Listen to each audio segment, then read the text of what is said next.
አንድ ቀን አቶ ቦጋለ ከዋሉበት ሲመለሱ ባለቤታቸው እመት ውድነሽ ቤቱ በራፍ አጠገብ በተጋደመው ግንድ ላይ ተቀምጠው እንባቸው መንታ መንታ ሆኖ እየወረደ ሲያለቅሱ ደረሱና ምን ነው ውዴ ምን ሰማሽ አሉ ጉልበታቸው እየተንቀጠቀጠ።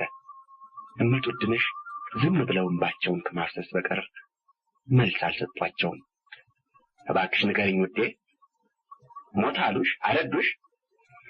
የለም ምንም አልሰማሁም። እንዲያው በድሌ እንዲያው በበደለ ሌሊት በፈጠረኝ በእግዚአብሔር ነው ማልቀስ። እንኳን ሌላ አዲስ ነገር አልሆነ እንኳን ሞቱን አልሰማሽ እንጂ እሱስ ሲሆን አሉ አቶ ቦጋለ። እድሜ ያዛለው ገላቸውን የተሸከመ ጉልበታቸው እየተንቀጠቀጠ ለምሽታቸው አጠገብ በግንዱ ላይ ሲቀመጡ ሰማሽ ውዴ አሉ አቶ ቦጋለ። የሽማግሌ ወገባቸውን ግንዱ ላይ ለማሳረፍ ሲታገሉ የደከማቸው ድካም ትንሽ እንደማለፍ ካለላቸው በኋላ ሰማሽ ውዴ ምንም ቃሌን ባትቀበይ ምንም እኔ የምናገረው ሁሉ ባይጥምሽ ከአሁን በፊት የነገርኩሽን ከብዙ ጊዜ ጀምሬ ስለፈልፍ የኖርሁትን አሁንም መልሼ እነግርሻለሁ። ይህ እግዚአብሔርን ማማረር ይህ እግዚአብሔርን መውቀስ የባሰ ነገር ያመጣብሻል። ተይ ነው የምልሽ። እኔ ወርድ ከራሴ ነው ተይ ብዬሻለሁ። ከዚህ የባሰ ምን ይመጣብኝ? ወልጄ አሳድጌ በመጦሪያዬ ጊዜ ልጄን አስጎበለለው። እኔ ሀገር ጥዬ ሲሄድ ለደካማ እናቴ ማናላት እንዳይል ልቡን አደንድኖ አእምሮውን ሸፍኖ ልጄን እንዲኮበልል አደረገው። ይህም አልበቃው ብሎ አይኔን አወረኝ። ከዚህ የባሰ ምን ይመጣብኛል? ሞት በአንድ ብሽቱ ሞት አይሻልም? አይ ውዴ ሰውን ሞኝ ትያለሽ እንጂ ሞኝስ አንቺ ነሽ። ለእግዚአብሔር ያሉት ክፉ ነገሮች የአንቺን ልጅ ማኮብለልና አይንሽን ማወር ብቻ ናቸው። አይምሰልሽ ብዙ ክፉ ነገሮች ሞልተውታል። ብዙ ክፉ ነገር በአንድ ላይ አስሮ ጠፍሮ ሊያሸክምሽ ይችላል። ይልቅ ተይ ተጽናኝ፣ ግድ የለሽም ተጽናኝ። ደግሞም አሉ አቶ ቦጋለ ትንሽ ትንፋሻቸውን እንደማስተጋባት አድርገው ቆዩና ደግሞም እንደ እውነቱ ከሆነ ይህን ሁሉ በራስሽ ላይ ያመጣሽ አንቺ ነሽ። እንዴት? ምን አድርጌ ነው ይህን ሁሉ በራሴ ላይ ያመጣው? ልጄ እንዳይረዳኝ እንዳይጦረኝ እግሬ መቃብር አፍ በቆመበት ጊዜ እንዳይቀብረኝ አፈር እንዳይማልስብኝ አገር አስለቅቄ የሰደድኩት እኔ ነኝ። ለምን ብዬ ይሆን? ምን ትርፍ አገኝበት ብዬ አሉ ትንሽ ቆጣ ብለው። አሁን አንቺ ነሽ። ቆይማ አትቆጪ ውዴ። ልጅሽን አገር ያስለቀቅሽ አንቺ፣ ዓይንሽን ያሳወርሽ አንቺ፣ ይህ ሁሉ እንዲሆን ያደረግሽ አንቺ ነሽ። በከንቱ እግዚአብሔርን አትውቀሽ እኮ። ለምን ብዬ እንዴት አድርጌ አትናገርም? አሉ እመት ውድነሽ ከፊቱ የበለጠ ተቆጥተው። እኮ አትቆጪ እባክሽ አትቆጪ። ያው ሁልጊዜ የምነግርሽ ነው፣ አዲስ ነገር አላመጣም። ይኸው ልጅሽ ገና ከመወለዱ ቢታመም መታመም በሱ የተጀመረ ይመስል በስዕለት ለታቦት ሰጠሽው። ምሽት ላያገባ ቤት ንብረት ላያበጅ ቃል ኪዳን ገባሽ። ካደገ በኋላ ምሽት አግብቶ እንደ ጓደኞቹ ለመኖር መፈለጉን አይቼ ከብቶቻችንን ሸጠን ለተሳልሻቸው ታቦቶች እንስጥና ቃል ኪዳኑ ይፈታ፣ እሱም እንደፈለገው ምሽቱን አግብቶ ይቀመጥ ብልሽ አይቃጣም አልሽ። ስለዚህ ታስሮ መኖር ስላልፈለገ በማይታወቅበት ሀገር ሄዶ በፈለገው አኳኋን ለመኖር ያውና ጥሎን ሄደ አሉ በተሰበረ ድምፅ። እሳቸውም ልቅሶ መጣባቸውና ለማገድ እየታገሉ ሳይቀብረን ጥሎን ሄደ። ከሄደ ወዲያ ወዮ ወዮ ስትይ ምን ይሽ ነበር? አንቺ ብትረሺውን ያረሳው ሳያታልቅሽ ልቡን ወደኛ እንዲመልሰው እግዚአብሔርን መለመን ነው እንጂ እሱን መውቀስ አይገባም መልሻል ነበር። ነገር ግን አልሰማሽኝ። በመጨረሻ ሕያው ዓይንሽን አጥፍተሽ ቁጭ አልሽ። አሁንም እባክሽ ተጽናኝ። እግዚአብሔርን በመውቀስ ፈንታ ባይሆን ይብስ አታምጣ እያልሽ ለምኝ፣ ይብስ እንዳያመጣ። በል ዝም በል ሰማሁ። አንተ ሁልጊዜ የኔን ጥፋት በመብራት እየፈለግክ ስትሰበስብ ነው የምትኖር። እኔ እንዳንተ የሰው ጥፋት ስቆጥር አልኖርም። ለታቦት ብሳል ቃል ኪዳኑ እንዳይፈታ በቃወም እንዳይሞትብኝ እድሜ እንዲያገኝ ነበር እንጂ ሌላ እሱም አንተም የማትጋሩት የተለየ ጥቅም በመፈለግ አልነበረም። ይህን አንተም እሱም እግዚአብሔርም ታውቃላችሁ። ነገር ግን አሁን ጥፋተኛዋ ተቀጭዋ እኔ ብቻ ሆኜ ተገኘሁ አሉና እመትውድነሽ ልቅሷቸውን ቀጠሉ። አቶ ቦጋለም ምሽታቸውን ለማጽናናት የሞከሩት እንዳልተሳካላቸው ሲያዩ ምርኩዛቸውን ይዘው እንደምንም ተጣጥረው ተነሱና ከቤታቸው ጀርባ ሁልጊዜ በሚቀመጡበት ጉብታ ሄደው ተቀምጠው በስተርጅና የመጣባቸውን ከባድ ችግር ያነሱ ይጥሉ ጀመር። አቶ ቦጋለ ውለው ሲገቡ ምሽታቸው አሰናድተው የሚቆዩአቸው ሁልጊዜም ማማረርና እንባ ብቻ ስለሆነ ከዋሉበት ፊታቸውን ወደ ቤታቸው ሲያዞሩ የእመትውድነሽ ሁኔታ ይታያቸውና ተገናኝተው እስኪነጋገሩ ድረስ እንደ ጥፋተኛ ልጅ እየፈሩና እያመነቱ ነበር የሚገቡ። የሚወዷቸውን ምሽታቸውን ሁልጊዜ ከእንባ ጋር ማየቱ በጣም እያሳቀቃቸው ቤታቸውን ይጠሉት ጀመር። በዚህ አኳኋንም የሚጓዙበት የሕይወት ጎዳና ምንም መጨረሻው ቅርብ ቢሆን ረዝሞ ታያቸው። እንዲህ አለች የሰው ምክር የማትቀበል አለማወቋን የማታውቅ በደካምነቷ የምታሸንፍ ሴት አይቼ አላውቅም። ሲመክሯት ትበሳጫለች፣ ጥፋቷን ሲነግሯት ተገንዝባ ለማረም በመሞከር ፈንታ ትቆጣለች። ተስፋ ቆርጦ ዝም ሲሏት ይሄው ልቅሷ የማይቻል ሆነ። ከቶም እንዲያደርጓት ይሻላል። በዚህ ሁኔታዋ ከቆየች መቼም ሰው አትሆንም፣ ትሞታለች። ምነው ጌታዬ ልቧን ትንሽ ብታጠነክረው፣ ክፉ አይደለች፣ ደግ ናት፣ ለምን እንዲህ ጨከንክባት እያሉ እሳቸውም በመጠኑ እግዚአብሔርን ሲወቅሱና በምሽታቸው ሁኔታ ሲያዝኑ ቆይተው ድንገት ከእንቅልፉ እንደነቃ ብንን ብለው ዙሪያ ገባውን ቢመለከቱ ጨልመው አገኙት። በዚያ በዳበሳ ምርኩዛቸውን ፈላልገው አግኝተው እነሳለሁ ቢሉ ብርድ ሳይታወቃቸው ጎርቷቸው ኑሮ ውጋት ጥስቅ አድርጎ ይዞ አላንቀሳቀሳቸው አለ። ሆኖም በምርኩዛቸው እርዳታ እንደምንም ተጎትተው ተነስተው ቤታቸው ለመግባት ቻሉ። እመትውድነሽ ባለቤታቸው ዝም ብለው ገብተው እሳቱ ዳር ባለችው ትንሽ መደብ ሲጋደሙ እንዲጽናኑና ልቅሷቸውን እንዲተዉ ቢመክሯቸው አልሰማ ስላሉ ያኮረፉ መስሏቸው ነበር። በኋላ አሁን ተነስቶ እንደተለመደው ሙያተኛዋ አሰናድታ አይቶቹን ራት አቅርቦ እንብላ ይለኛል ብለው ቢጠባበቁ ዝም ስላሏቸው ሰልችቶኝ ነው ብለው ሆድ ባሳቸውና እንደገና ያለቅሱ ጀመር። አቶ ቦጋለም በሽታዬን የነገርኳት እንደሆነ ላዘኗ ተጨማሪ ይሆንና የባሰውን ግራ ይገባታል ብለው ፈርተው ዝም አሉ። በዚህ አኳኋን እመትውድነሽ ሲያለቅሱ ባላቸው ድምፃቸውን አጥፍተው ከውጋት ጋር ሲታገሉ አደሩ። በነጋው አቶ ቦጋለ እንደ ልማዳቸው በጠዋት ስላልተነሱ እመትውድነሽ ተጠራጠሩና ቀረብ ብለው እጃቸውን ሰደው ባላቸውን ቢዳብሱ በላብ ተነክረው አገኟቸው። ቢጠይቋቸውም የሚሰጡትን መልስ ውጋት እያቋረጠው በጣም ሊያስተውሉት ካለመቻላቸውም ሌላ ጠይቆ ለመረዳት የተረፋቸው ትንሽ ትዕግስት አለቀ። ከዚያ እየወደቁ እየተነሱ በሩን ፈልገው አገኙና ወጥተው ይጮሁ ጀመር። ጩኸት የሰሙ ጎረቤቶች ደርሰው ምንድን ነው እያሉ ቢገቡ አቶ ቦጋለ በአፍንጫቸው ደም እየወረደ ሲጣጣሩ አገኟቸው። እመትውድነሽ ይህን ሲሰሙ ጭራሽ ራሳቸውን መግዛት አቃታቸው። እግዚአብሔር በሌላ የዘመተበት እኔን ለመውጋት እኔን ለመዝረፍ ታጥቆ የተነሳበት ምክንያቱ ምንድን ነው? ባካችሁ ንገሩኝ፣ እናንተ ሰዎች ንገሩኝ። ልጄን አስኮብልሎ ዓይኔን አውሮ አሁን ደግሞ ልጅም አባትም እናትም ዓይንም የሆነኝን ይህን አንዱን ሊቀማኝ የተነሳ በምን ምክንያት ነው? እንዲህ ያለ ግፍ አይታችሁ ሰምታችሁ ታውቃላችሁ?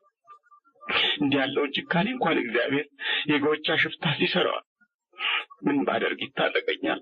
ምን ላድርግ? ንገሩኝ እንጂ ለምን ዝም ትላላችሁ?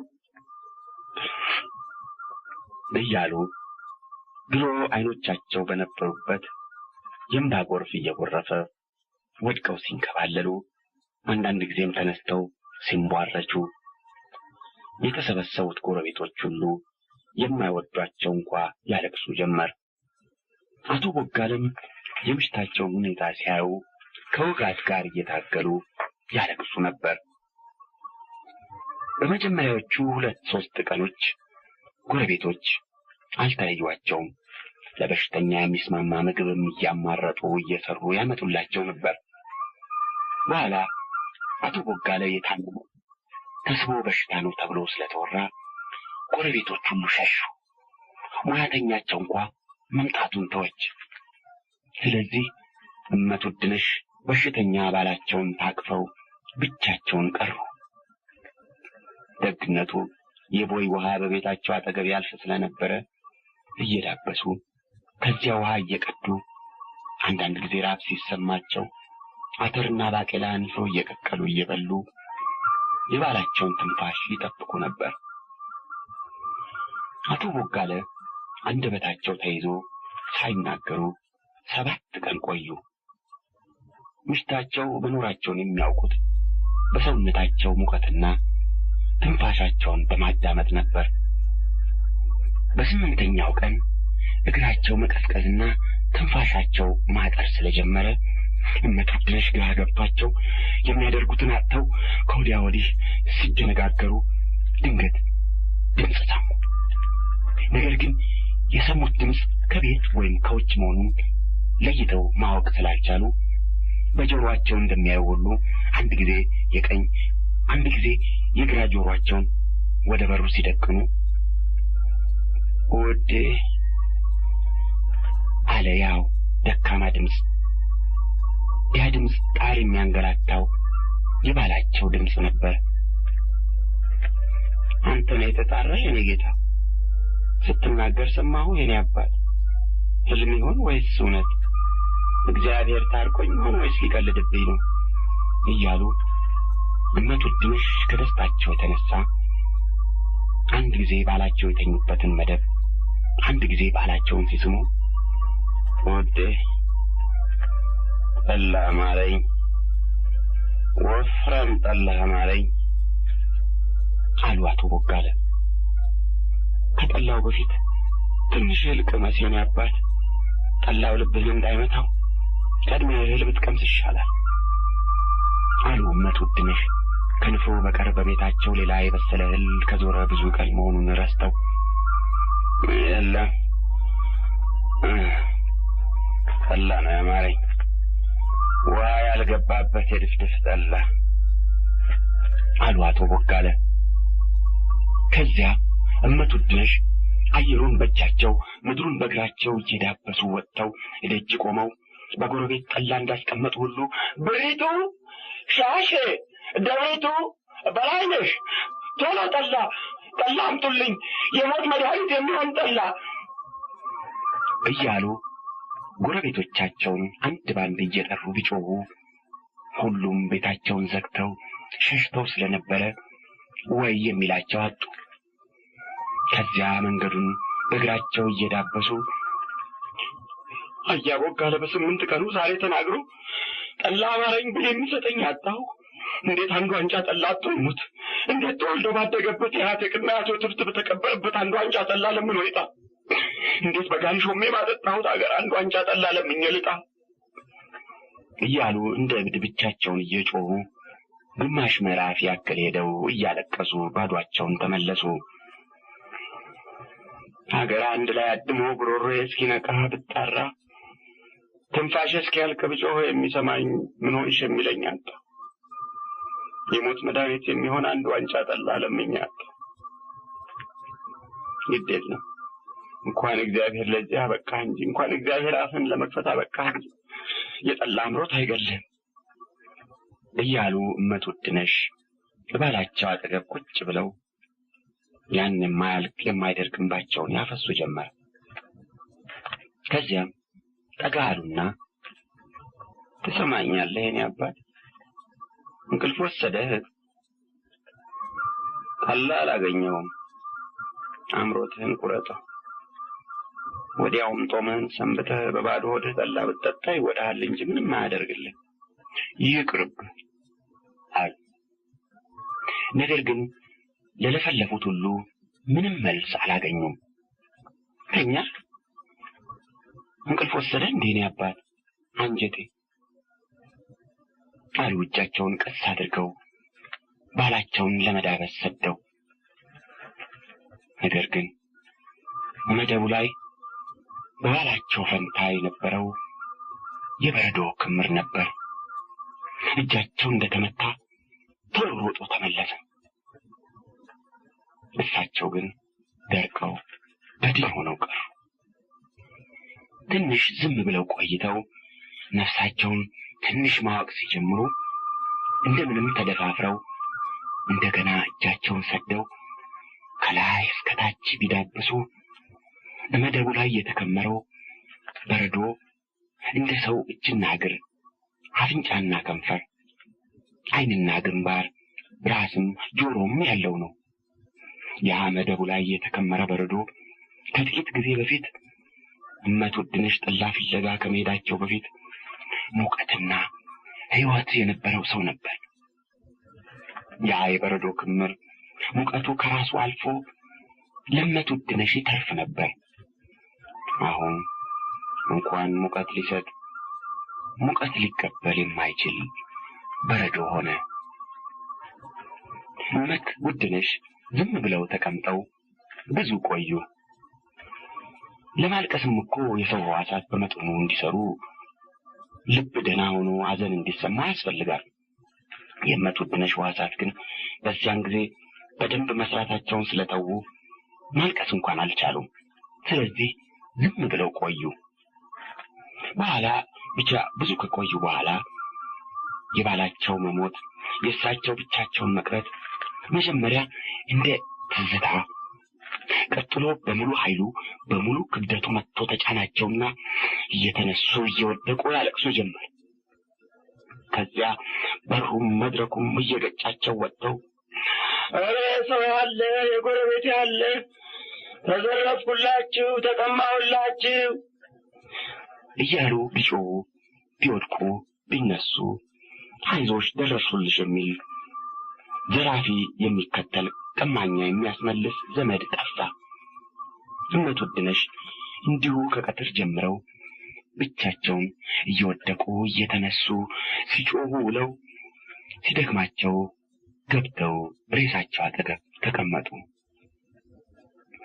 እመት ውድነሽ ቀኑን እንዲህ እየወጡም እየገቡም ሲያለቅሱ ውለው ሌሊት ልቅሷቸውን ተውና በምን ምክንያት እንደዚህ ያለ በሰው ደርሶ የማያውቅ መከራ እንደደረሰባቸው ሲያሰላስሉ አንድ ቀን ባላቸው ሳይታመሙ እግዚአብሔር የመከራ ዕዳ አይምሰልሽ፣ ብዙ ክፉ ነገር ብዙ መከራ በአንድ ላይ አስሮ ጠፍሮ ሊያሸክምሽ ይችላልና ባታማረሪው ይሻላል ያሏቸው ትዝ ሲላቸው ጊዜ ፍርሃት ያዛቸው።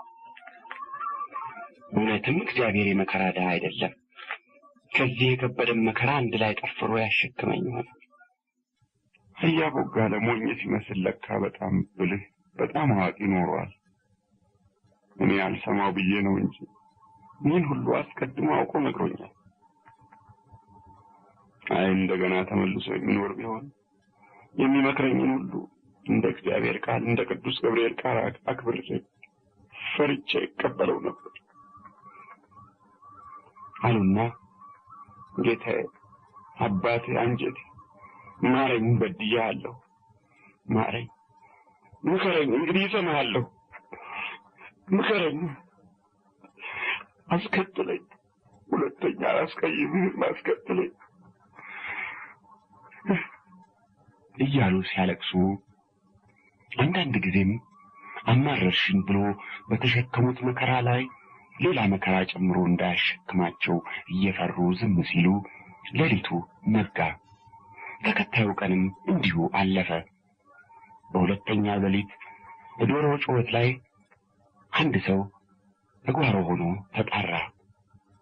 እመትወድነሽ ድምፁ ሲሰሙ ተነስተው በሩን ፍለጋ ከወዲያ ወዲህ ሲዳብሱ ምሰሶውም ወጋግራውም እየገጫቸው ወጥተው ማነህ አሉ። እኔ ቄስ ምህረቱ ነኝ። እንዴት አደሩ እመትወድነሽ? እግዚአብሔር ይመስገን። እንዴት አደሩ አባቴ አሉ እመትወድነሽ። አባ ምህረቱ ያቶ ቦጋለ የንስሐ አባት ነበሩ። ሰው ሀገር ሰንብቼ ሳልጠይቃችሁ ሰነበትኩ። በሽተኛው እንደምን ናቸው? በሽተኛውማ አረፈ አሉ እመትወድነሽ ወደ አባ ምህረቱ ለመሄድ መንገዳቸውን እየፈለጉ። አረፉ? አይ ትልቅ ሰው እዛ ይሁን እመትወድነሽ፣ የተከተለው አይታወቅምና አይምጡ። መቼ አረፉ አሉ አባ ምህረቱ። እመትወድነሽ ወደ እሳቸው ለመሄድ መሞከራቸውን ሲያዩ ወደ ኋላ እየሸሹ ከትናንት ወዲያ ቀትር ላይ አረፈ። ከትናንት ወዲያ ቀትር ላይ? አይጉድ! እንዴት ታዲያ ምን ተናዘዙ? አልተናዘዘም። እንዴት ሳይናዘዙ ሞቱ? ለሁሉስ ዘመድ ባጠገብ ቢገኝ አልነበር? እኔ እንኳ አላህ ማረኝ ሲል ጊዜ ላላገኝ ፍለጋ ሄጄ ብመለስ ሞቶ ቆይ። ሴት ነገር የደከመ ሰው ትተው ጠላ ፍለጋ ይሄዳሉ። ደግም አላደረጉ። ጠላ ማረኝ ሲል ጊዜ የተሻለው መሰለኝ እንጂ መቼ የሚሞት መሰለኝ። ትልቅ ሴት ሆነ በደከመ በሽተኛ ጠላ ማረኝ ሲል ሞቶ የቀረበ መሆኑን አያውቁም። የታባቴ አውቄ ባኩ። አሁን ይህን ሁሉ እንተው አልፏል። ይልቅ የመቃብሩ ነገር እንዴት ነው የሚሆን? የመቃብሩ ነገርማ አሁን መቼስ ምን ማድረግ እንችላለን? ሲነጋ ለሰዎች ነግሬ መቃብሩ ይቆፈርና ነገ ሌሊት ይቀበራሉ። ነገም እዚህ ውሎ አሉ እመትወድነሽ እያለቀሱ። በሌሊት ካልሆነ ማን ደፍሮ በሽታ ቤት ገብቶ ሬሳ ያወጣል? እሱ ብቻውን ሬሳ ከፍነው ማውጣት አይችሉ። ብቻዬንማ እንዴት እችላለሁ? ይሄ እኮ ነው ችግሩ። መቼስ ምን ይደረግ? አሁን ከብርዱ ይግቡ። ሲነጋ መቃብሩ ተቆፍሮ ነገ ሌሊት በአሁኑ ጊዜ የኔ አገልጋይ ገብሬ ከፈን ይዞ ይመጣልዎታል። የከፈኑ ዋጋ በኋላ ይሰጡኛል፣ ግድ የለም ብለው አባ ምህረቱ ወደ ቤታቸው ተመለሱ።